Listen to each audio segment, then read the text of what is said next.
Good day.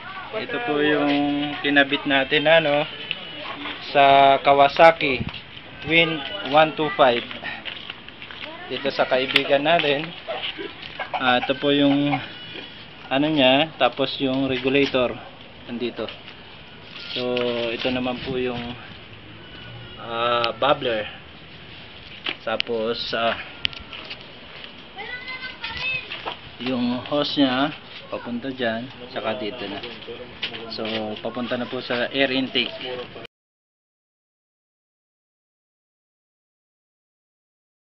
Kaya anong masasabi mo dun sa pagkakabit natin ng anong nararamdaman mo? Yung silinyador ba gumaan? Parang gumaan. Parang gumaan. Yun, kumusta naman po yung tunog? Medyo maganda konti ang tunog. Gumanda yung tunog. Tumino.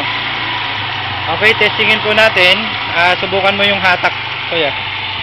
Iikot natin ng konti.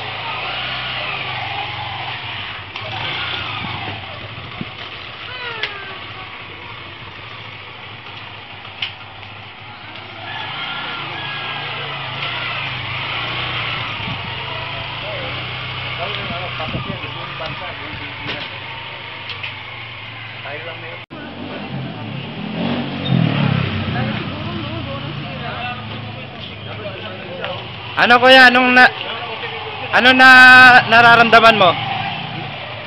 Ano nararamdaman nyo kuya? Lumakas na eh. Lumakas. Yung hatak. Medyo maganda na ang hatak niya. Okay.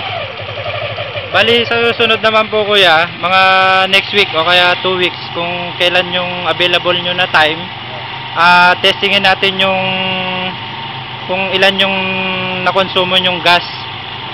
Bali pa-full tank kayo ngayon, tapos patayin nyo muna, sarado nyo muna, o kaya kung magkano ba yung dati yung full tank, ilang linggo yung ginagamit? 1 linggo. 1 linggo.